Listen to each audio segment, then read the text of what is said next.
in the book.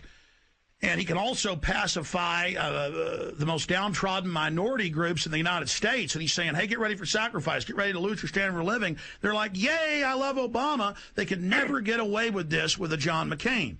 Obama basically does a couple of things. One is, again, this idea, kick the Chinese out of Africa. Kick them out of Sudan where they get oil. Kick them out of Zimbabwe where they get raw materials. Start a civil war in Congo, another big source of raw materials.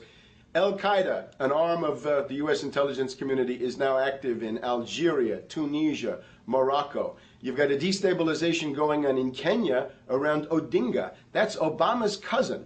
This is a guy who has two children. They're Obama's niece and, well, nephew in a broad sense.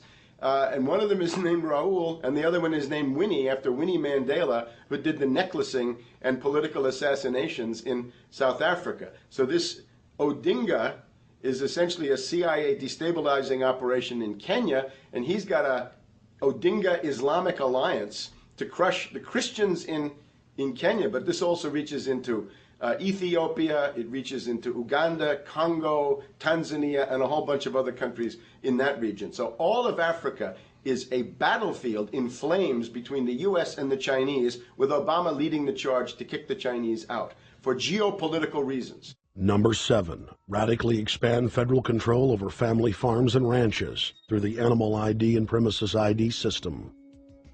Number 8, accelerate the merger of the United States with Canada and Mexico under the Security and Prosperity Partnership. He is also accelerating the transfer of remaining federal authority to unelected quasi-governmental bodies like the World Trade Organization.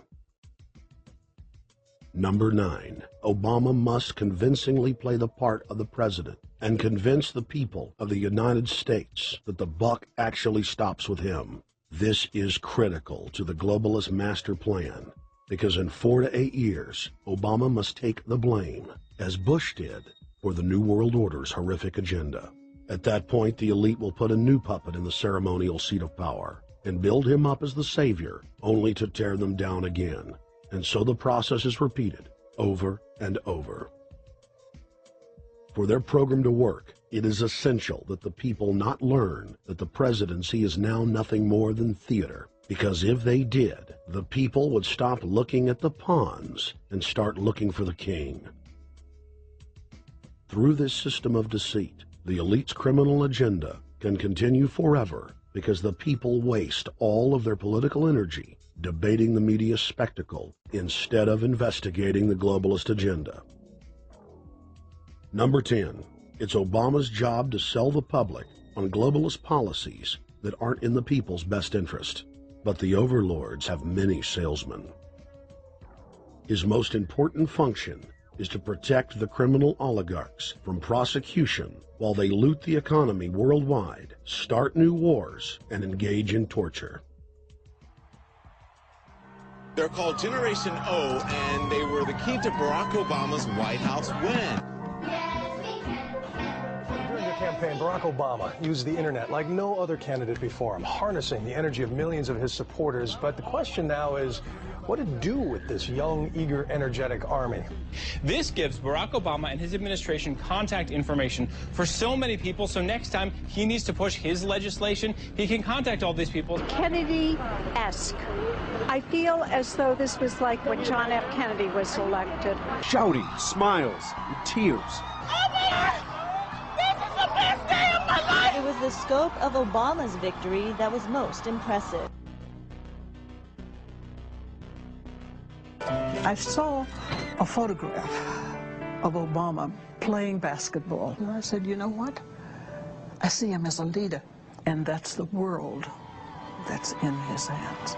Own a piece of history, commemorating the day the world changed forever. His confident smile and kind eyes are an inspiration to us all. In summation, Barack Obama is a Madison Avenue created fad. All of the crazed Obama worship, being pushed by the corporate media, is scientifically designed to capture the public in a net of peer pressure mass euphoria. If the New World Order can just distract the public for a few more years, the elite can finish constructing their police state control grid. a lot of times we don't want to know the issue. Right. We don't want to know the issue. We feel, what do you call this thing where you get this false sense of gratification, but because a black man is in office, everything's going to be all right. No, everything's not going to be all right. Yeah. Until you look into the agenda and what the Democratic Party has been about, is about, and will be about, regardless if Barack Obama is the president or not. And that's real. Barack Obama is the perfect Trojan horse. He makes the people feel like they finally have a place at the table, even as he betrays them. I won't have to worry about paying my mortgage. Oh, it's such a blessing to see you, Mr. President. Thank you for taking time out of your day. Never in my life would think that this would ever happen. Sadly, many Obama supporters can't see what's right in front of their faces because they've already invested their very identity in this artificially created cult movement. Throughout history, it has happened over and over again. People turn their intellect over to cult of personality mass movements, and it's happening again. The evidence presented in this film is documented fact, and those that ignore what history has taught us do so at the peril of us all. As frightening as the information in this film is, there are many things we can do to stop the globalist agenda dead in its tracks. First, we expose the cult of Obama for what it is, a sad hoax. Next, realize that we are all being propagandized 24/7. Investigate all information for yourself, be it political parties, the media, or this film. Be aware of the tricks that the elite use, like the staging of false flag terror attacks and other crises. Rediscover the Constitution and Bill of Rights. Promote a culture of true liberty. There is a reason the internationalists are attempting to destroy the sovereignty of all 50 states. They know it is one of the biggest threats to their domination. The federal government has been completely hijacked by foreign interest, and more than 25 states have recognized this fact and are moving to block the New World Order at the state level by declaring their 10th Amendment powers. But most important of all, there is a huge awakening taking place in the United States and across the world against the globalist agenda. Free people everywhere are joining together and saying no to corruption and tyranny and no to world government. This is the center of endurance, and endurance is what wins wars. Not how many people you kill, but how long can you endure. George Washington lost almost every battle he had, but he endured. He out-endured the British, and that's how the battle was won. Endurance.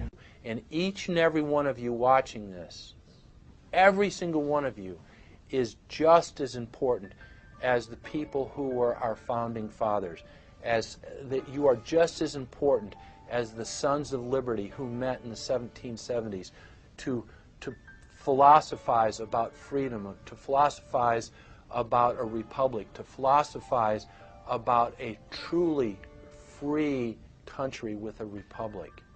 There's 1 billion people on the planet. It only takes one to change it. Are you the one? There may be everybody in your classroom bugging out. Your whole school may be on fire with kids wilding, bringing guns. But are you the one? Nature has a way of abundance. Nature puts out a lot of stuff looking for the one. So if you're going to go along with the trend of let's just kill each other, let's disrespect each other, then you're part of nature's plan as well, to be part of just the excess. But if you think more of yourself than just being the excess, you'll do more for yourself. Are you the one? Everybody's not gonna make it,